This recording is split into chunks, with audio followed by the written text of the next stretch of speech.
started on this video, I would like to apologize for my voice and the potato you are listening to. That is the audio quality. I am working on that. I plan to get a shotgun mic soon or something of that nature. But I've been sick a lot lately and I haven't been able to produce videos or anything like that for... I have been doing a lot of college stuff. It's been kicking my bum. Anyways, I have to show you something before I get started on my review of the Octane keyboard and mouse. So I have chickens, and my older batch didn't have any issues laying or anything like that, except this new batch, they're just having issues laying, and so I have to start feeding them mealworms. And I just want to show you, look at the mealworms, like look at this, they're like all gross. I'm not sure if that'll focus or anything, but you can see all the little worms and stuff, and I have to feed them this stuff. You used to be able to get it in a little baggie, but you can't do that anymore. So they do it like this. Well, you can get them in a baggie, but mainstream places don't sell like that anymore. Anyways, so this video is going to be about the Octane keyboard and mouse. And first impressions are, I think, very important. But the actual use of tech and how it influences your everyday life is a lot more important, because if you're using a product and you see it and it looks beautiful and then you touch it and it sucks, then it's less useful for you than if it is ugly and effective. See what I'm saying? So, first impressions, this looks gorgeous. Except for the mouse. The mouse looks pretty crappy. And it's got these matte keys. It's only using membrane switches, so, I mean, it's not mechanical. It's a lot quieter, but it's not mechanical. I mean, you can hear it. It's definitely, my cat is eating right now, sorry for that. But the biggest allure to this is the price. I bought this on sale for like $35, which is the same price as I think their Devastator 2. And I think it's a little bit better build quality than Devastator 2. Just looking at it, it doesn't have the glossy piece here for your wrists and whatnot, so it doesn't attract all of the gook, the gamer gook as they call it, or you know, whatever. It has RGB. Realistically, it's just got cycling colors. I'm not sure if you can see that, but it just cycles through its colors. And the mouse only has colors here. It's got adjustable DPI. And then your typical forward backward buttons. The scroll wheel does not change colors, which is irritating. And then it's got a Windows lock key. As I said, first impressions are less important than the actual use. And first impressions, I got this was cheap, and so I didn't expect much from it.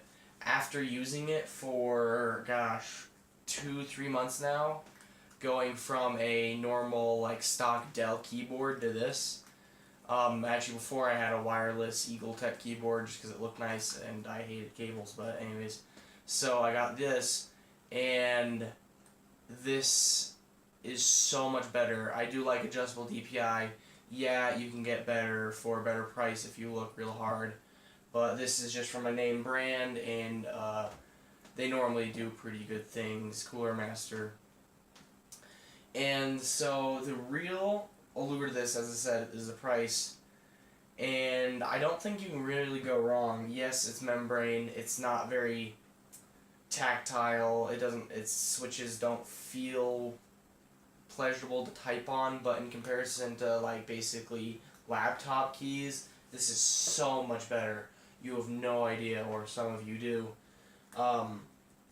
And I like that it has LEDs in general, just because I don't normally have these massive lights on, so it's really dark in here, and yeah, it's just really nice to have these LEDs on there.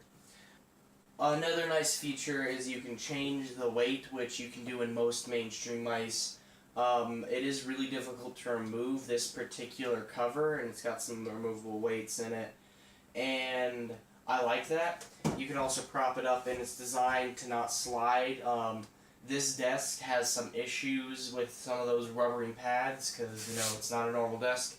So it does slide a little bit, but not nearly as much. Like, look, I'm putting some force onto this, and it hardly moves. And that is nice, especially when you're having some serious gaming sessions and you're just kind of like... And that's not how people really game. It's more like kind of just like...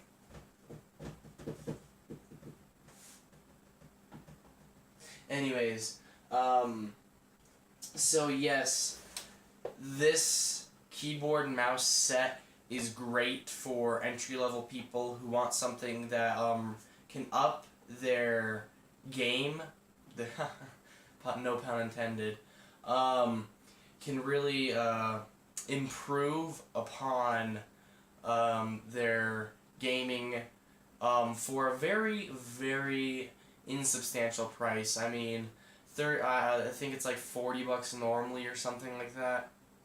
But for $40, you can buy very little in the real world, and you can get a pretty nice mouse and keyboard. Again, not mechanical. If you look for deals, you really can find mechanical keyboards for a good price. But this is just easy. It's a single package. It comes a very good build quality. Cooler Master, from what I know, has very good customer service. So if you ever have issues, I think it comes with like a 1-year warranty or something like that. So if you do game just a little bit too hard, you know, you have a 1-year warranty. It's nice that's backed by that. It has kind of like an industrial design, which is nice. The one biggest gripe I have about this entire thing is because it has like this ambidextrous design, I guess, except the buttons are here. It doesn't really like grip your fingers per se, like when you're holding it. It doesn't just kind of like, I don't know how to describe it. It's not very conducive to your grip. I mean, it's great for palm and claw grippers, but it's just, my finger, this pinky, just kind of wants to sit on the desk when I'm using this because it doesn't really have a place to go. Other than that, it's very good. It has a decently long cable. They are not braided, unfortunately, but what do you expect for the price? I full-heartedly recommend these for anyone who's just trying to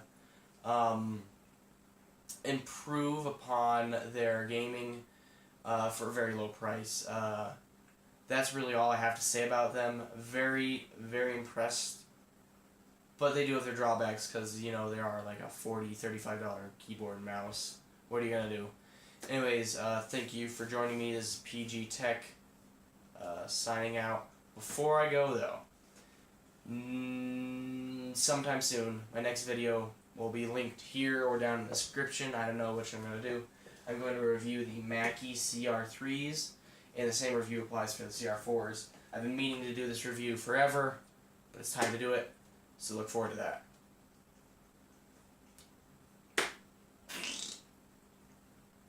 The awkward.